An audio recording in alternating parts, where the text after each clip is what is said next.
guys, nice to see you again. This is episode number 2 of season 2. Today we're actually going to be discussing something really important, and a lot of people reach out to us in order to explain to them the design, how to design your roasting facility. What are the things that you need to take into consideration when designing a roasting facility? I think it's very important for us to share our knowledge, our humble knowledge with you guys.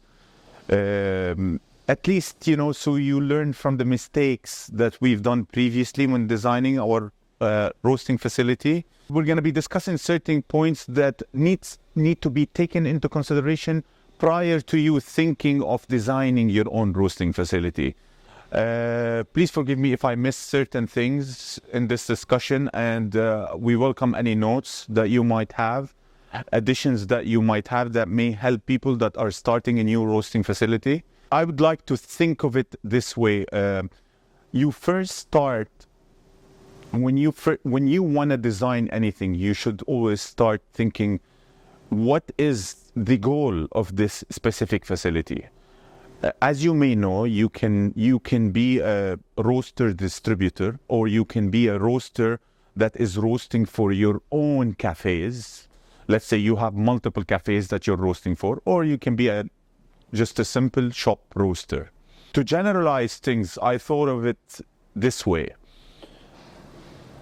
When you first, when you want to design your own roasting facility, the sections that you want to think about are the pre-production, which is mainly the area where you're gonna roast and package, and lastly, what I call the post-production is, it's depending on what type of a roaster you are, you have to allocate some space for packaging, putting the labels on, resting the coffee, whatever it is that happens right after production, right after roasting. So to simplify it and just to summarize what I was talking about, so we start with pre-production, which is the storage of the green, and this is where we're actually standing right now. As you can see from our facility, this is mainly where you have the green coffee that is being prepared and stored for your monthly production. Usually it's temperature and humidity controlled. In where we're situated in Dubai, temperatures can be really, really high, and humidity can be really, really high during the summer. So the whole area is monitored and it's temperature and humidity controlled. And then you have the production area where you have your roasters. And that is very important, knowing the size. So a lot of people tell me, okay, what's the size? What should we have for pre-production? What's the size? That all depends.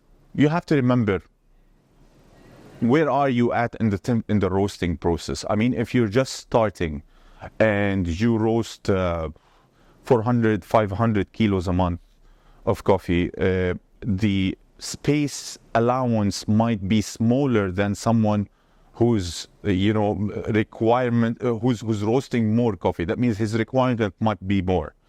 But also you want to keep in mind the future growth. So you don't want to keep moving your facility and reorganizing your facility. So you have to keep in mind always, where am I going to be in 2 to 3 to 5 years from now? See, if you hopefully grow significantly, then it's a good challenge to have, not knowing really the space that I have, how much do I need? If, let's say, you outgrow it, it's a good problem to have. That means you have the revenues to go rent a bigger space or to expand your existing space.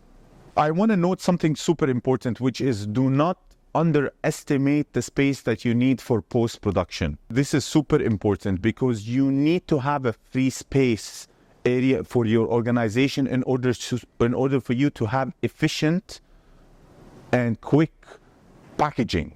So a lot of people ignore that. That's super important. In so many cases, people tell me, we can roast up to 3 tons from here. Yeah, maybe from a realistic capacity. The roaster can, if you work it over 12 hours, you can produce 3 tons, but you don't have enough space to efficiently package and efficiently finish 3 tons.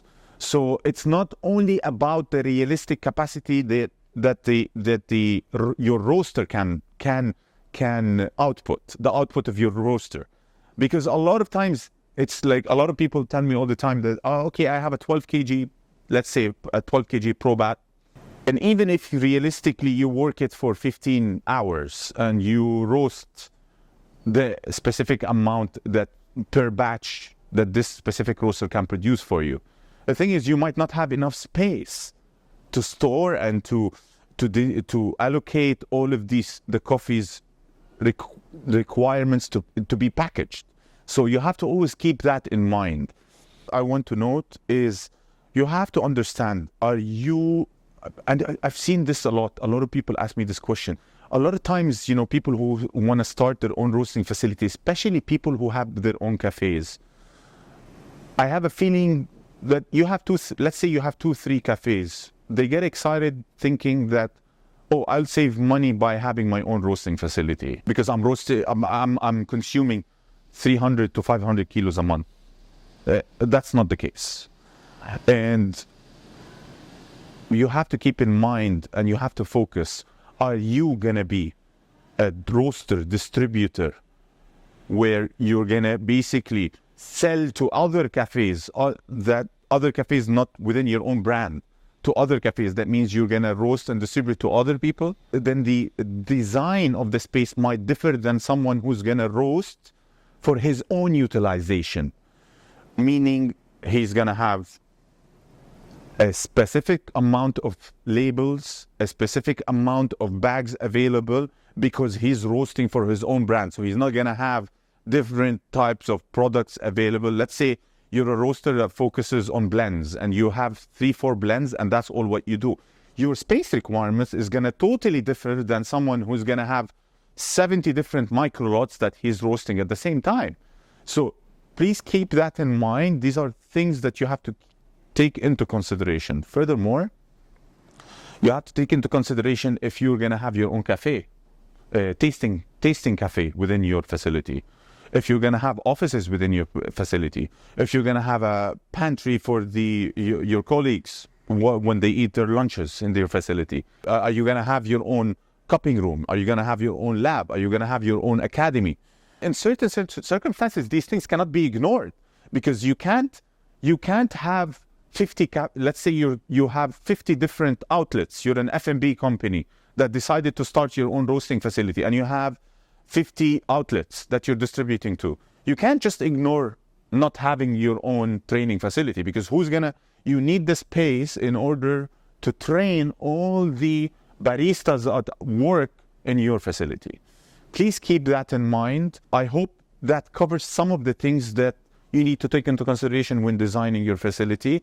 And if you need anything from our side in terms of clarifications, please do let us know and we'll be there for you. Okay? Thank you so much and looking forward to seeing you in the next episode.